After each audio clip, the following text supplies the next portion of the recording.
Iron Maiden was formed at a time when most people said heavy metal was dying. However, heavy metal and Iron Maiden have both managed to grow despite less than ideal conditions at times.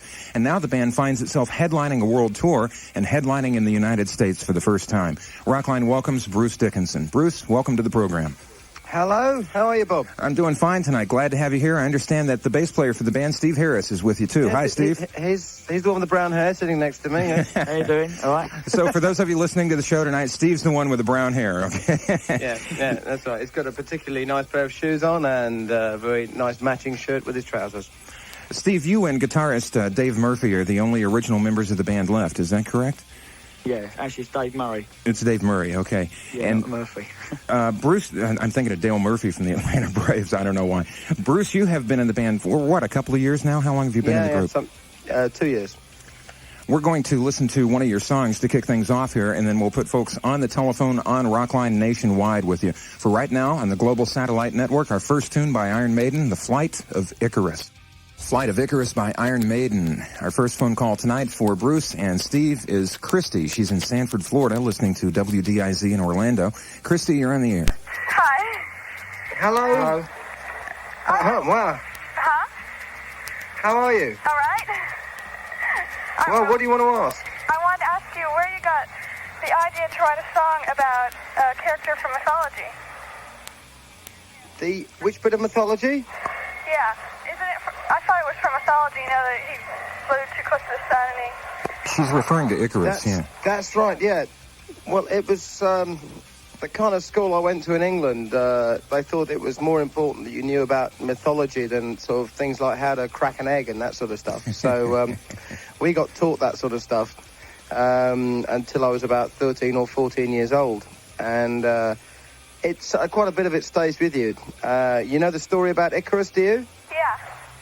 Yeah, it was the kid who flew too close to the sun, and his father made these wings for him out of wax. And when he flew too close to the sun, the wax melted, and he went down a bit like a DC-10 or something like that, you know. And the moral of the story, right, was always do as your father says, otherwise you'll end up like Icarus. But I didn't really get off on his father too much because I thought his father was a bit silly trying to make a kid go flying through the upper atmosphere without trying it himself first. So the song is a little bit anti his father, you know. I think it's a kind of irresponsible thing to do, you know. I should, a bit like, you know, the album cover, you know, you're definitely not advised to try brain surgery on your younger sister with a saw or hand-powered drill or something like Eddie, you know. Don't try and imitate him, you know, it's a bad idea. Thanks for the call, Christy. I want to let you know that we'll be joined by Fastway a little later on. And toward the end of the program, we'll have information about our rock adventure, a journey with Journey to Hawaii. More coming up with Iron Maiden. Your number to call is toll-free, 800-421-3222. We're back live on the satellite. It's Rockline. I'm Bob Coburn in the Hollywood studio. In Houston at KLOL is Bruce Dickinson and Steve Harris. Our next phone call from New Hartford, New York. Listening to Utica's WOUR, we have John on the line. Hi, John. Hi, Bruce. Hi, Steve. How you doing? Hi there, mate. All my friends from New Hartford said hi. They love you. The band has always been accused of backward masking in the past, and you haven't done this until the Peace of Mind album. Why did you put this on the album, and what does it say? Well, it wasn't really, it's not really a satanic message for a start. The reason we put a backwards message on, and the reason we put it so clearly as a backwards message between two songs, so there's no way anybody could possibly think it was anything else but a backwards message, was because we were fed up of people accusing us of putting backwards messages on where there weren't any. So we thought we'd put one on to give them something to talk about. The message actually says, don't meddle with things you don't understand, right? That, if you want to know a real quick way to tell whether a record's got a backwards message on it or not, you could always try the way they used to try witches in the Middle Ages, actually. They used to throw them into a pool of water. And if they sank and drowned, then they weren't witches. So, you know, get a couple of albums and throw them in, and if they sink, you know, they're usually guaranteed to have a backwards message on, or not, as the case may be. But I mean, ask the witches about that. The ones that survived, you know, they'll be quite happy to tell you. You know. Boy, now there's a no-win situation. And the message comes between the Trooper and Still Life on the LP, correct? That's right, yeah. Okay, let's go to Pittsburgh. That's what, or where Tracy is. She's listening to WDVE. And now, Tracy, you're in the program. Hi. Hi. Hello. Hello. Hi. I'd like to know, when you started working, did you feel like MTV would be more receptive to your videos rather than American radio to your records? Yeah, I think so, because we hadn't really got a lot of radio play up to that point. And when they first started showing it, the videos on MTV, we had a lot of people calling in and saying that they really wanted to sort of see it and everything. And so I think it really helped sort of break us out here, you know. But now we're getting quite a lot of radio play, so we're getting a bit of both, so it's all right now. Do you have any, quickly, a theory why you weren't getting the radio play for a while? I think it was because probably we're not really a commercial band and we don't release singles in America because, well, basically it's a vicious circle because we weren't getting radio play, we weren't releasing singles. So, really, I think it's just down to the fact that we're not really commercial. Perhaps we're a bit too heavy for the radio stations or something. I don't know. Or programmers don't like us. I don't know what it is, but... Yeah, I think mainly the situation with American radio, they tend to go for this sort of corporate sounding stuff. You know, a lot of the stuff tends to sound every major radio record tends to influence a whole load of other records that all kind of sound alike, you know. And we've always gone out and we've always tried to sound like ourselves, and we never compromise for the purposes of airplay or anything else like that, which creates a few problems, but it keeps us and our fans a lot happier. You know, we sleep better at nights, you know. I was going to say, there's no doubt about whether or not this is Iron Maiden. Title track of this album, The Number of the Beast on Rockline. Title track of the LP, The Number of the Beast by Iron Maiden. Heavy Metal Night on Rockline. I'm Bob Coburn. Back to the telephones. We go to Omaha this time. Z92 is our station there, and it's Terry's turn. Hello. Hi. Hello. Hello. I was wondering, on all your records you have that little symbol, the little circle with the arrow pointing down to the line and the two circles to the side, and I was wondering if that had any meaning at all. Well, actually, it's the artist's symbol. This is Steve talking, by the way. A lot of people actually ask us what that is, but he did try to explain it to me. It's apparently some sort of Egyptian symbol. He went into about an hour's discussion about it, and I couldn't really understand what he was going on about. But basically, you know, it's his sign. He's adopted that as his symbol for his artwork. Yeah, it's actually it's from a book called the Kabbalah, right? Which is an old Jewish mystical book. And it's a thing called the supernal triangle, which is the top three houses in this book called the Kabbalah. It's quite common. It's a bit like, it's similar to kind of Buddhism, you know, but it's quite mystical and religious and all that kind of stuff. Good call, Terry. Thanks. St. Louis is where we're headed this time. We have Kim listening, and she's about to be on the show. She's listening to KWK. Hi, Kim. Hi. Hi, Steve. Hi, Hello. Bruce. Hello, Kim. Okay, I was wondering for the reason why Clive Burr left. Clive Burr. Well, Clive. Yeah, Clive basically had a few problems with the touring side of Iron Maiden. We tour like 9 months of the year, and he had a lot of personal problems and a lot of things he wanted to sort out at home.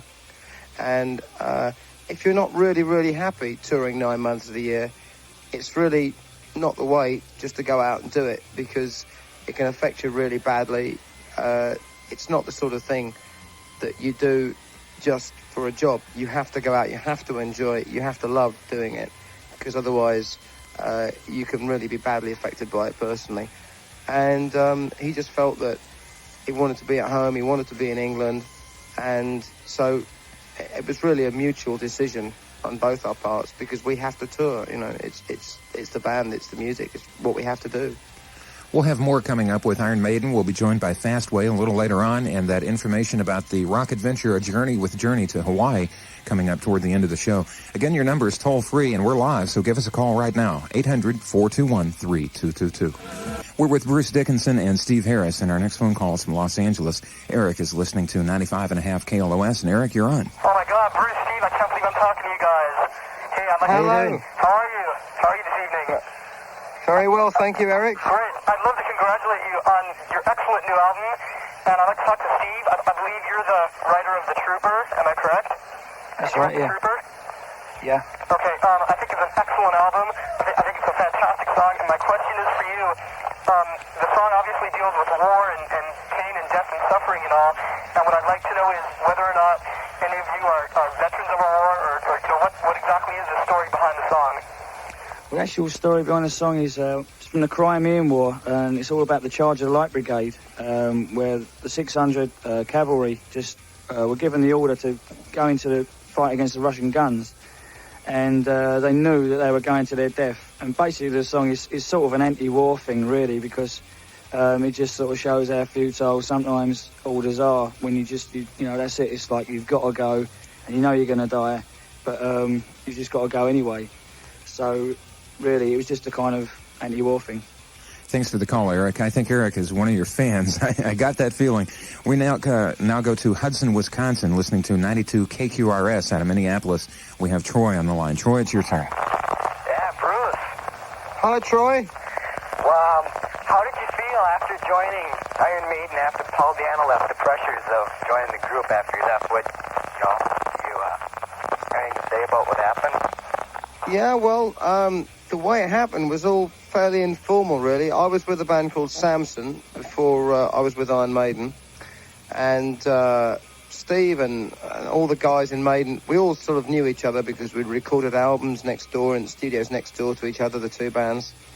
And I was fairly much at a loose end, and Steve came up to me and said, we're thinking of changing the singer. Would you be interested? And I said, well, yes, I would, because it's my kind of band. It's the sort of music I want to play.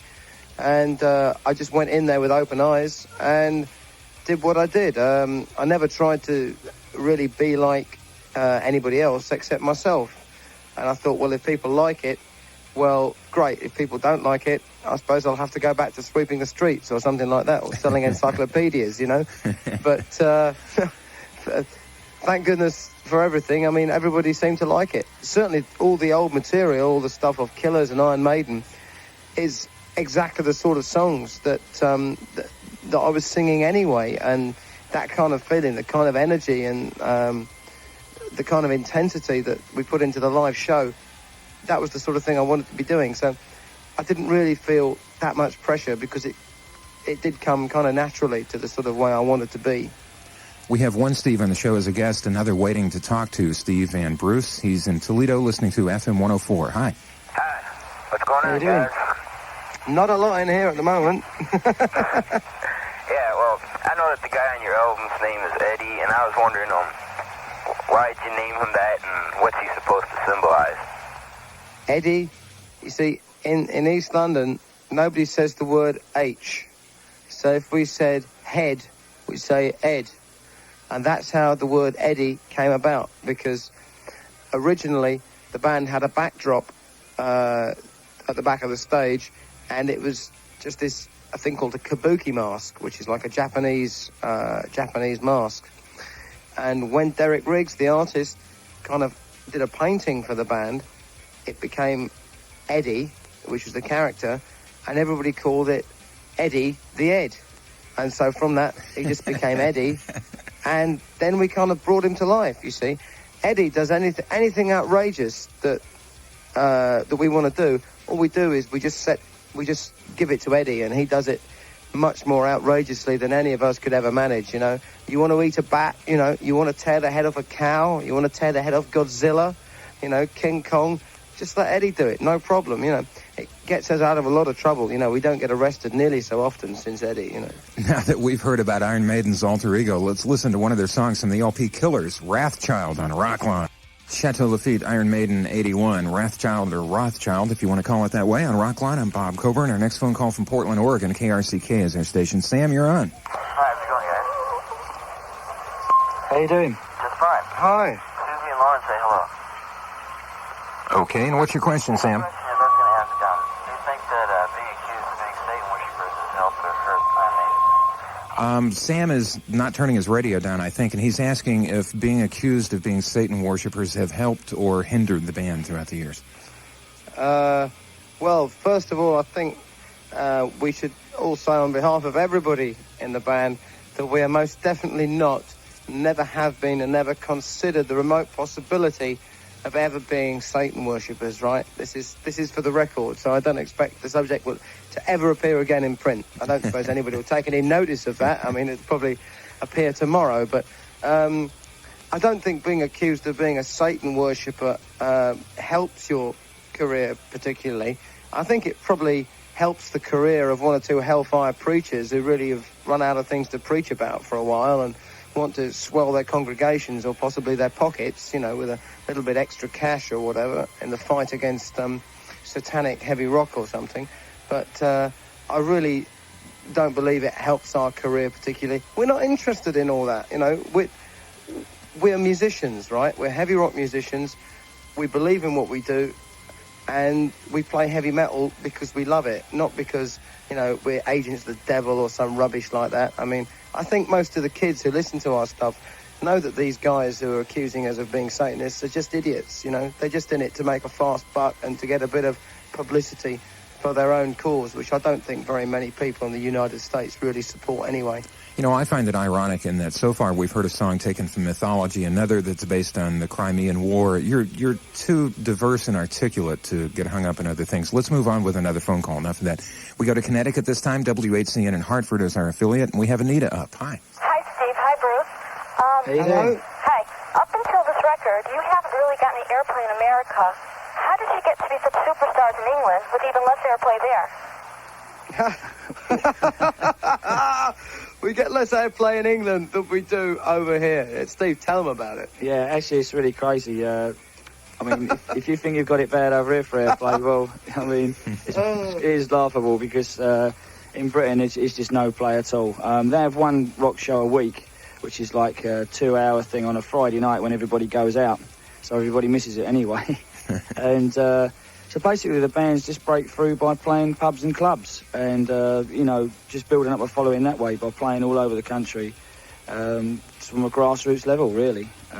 There's no play. You can't guarantee you're going to get any play at all. I mean, we had a top 10 hit single with Run to the Hills, and I think it was played twice.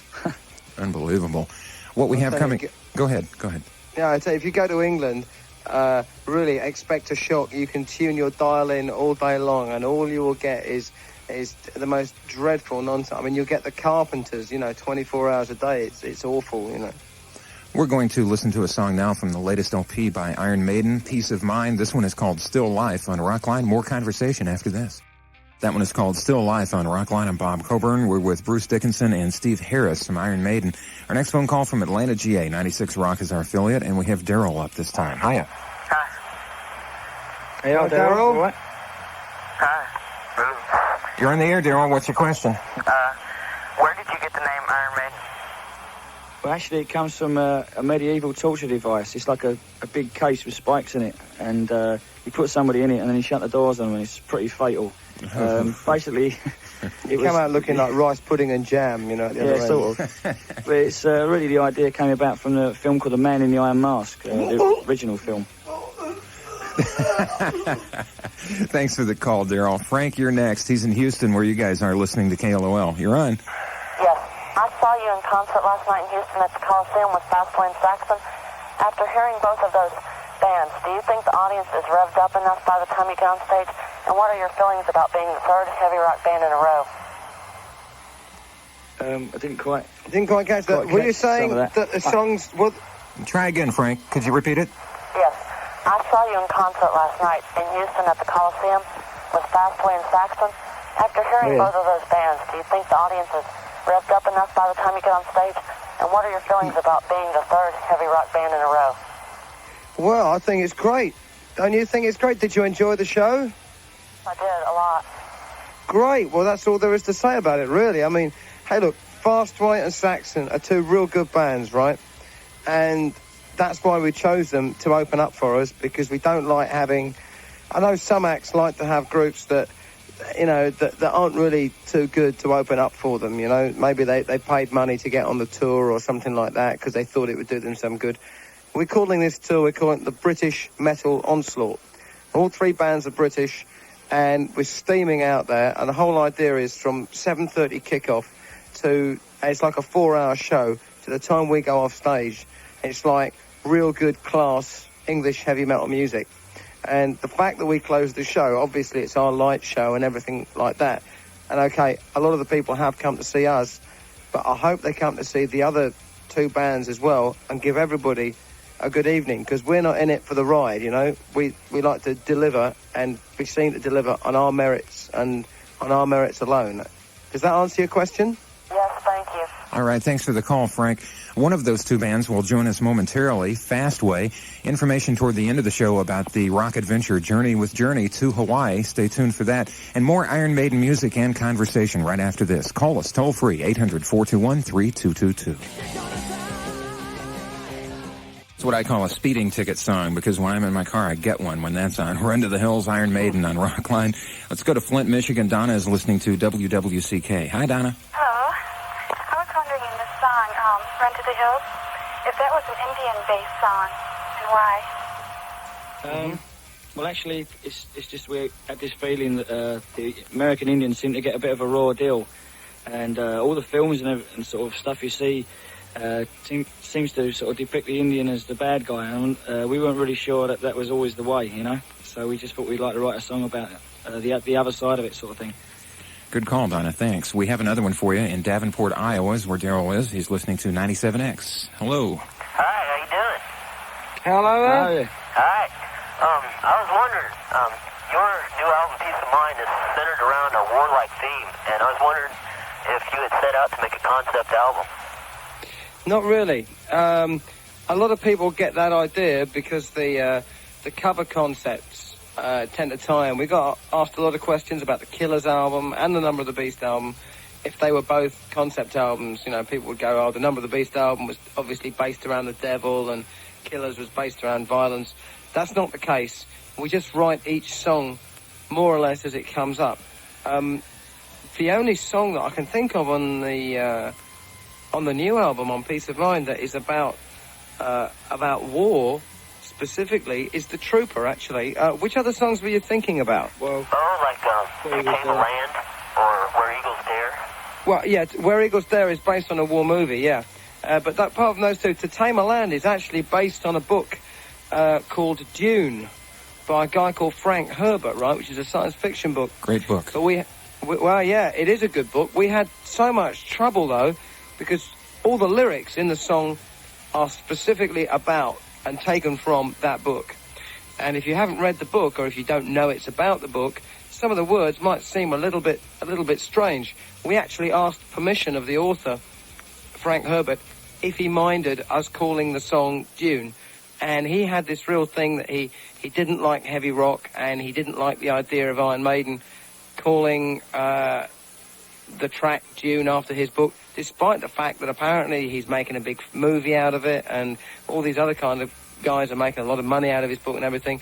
We just wanted to call the track Dune because it was about the book, but he denied permission, so we had to call it To Tame a Land at the last minute. It really disappointed us, you know, but you know, that's people for you. I suppose he's entitled to his opinion, you know. Well, if anybody's learned anything tonight, I hope it's this, that Iron Maiden plays heavy metal with a vengeance, and they also draw from a very humanistic and historical viewpoint for their lyrics. And I want to thank you guys for that. You have some social conscience. It's appreciated. And thanks for being on the show, too. Bruce Dickinson and Steve Harris from Iron Maiden. It's been a pleasure, you guys. Thank you very much, Bob. All right. Enjoyed it a great deal. All right, good. Come back again. We'd love to have you again.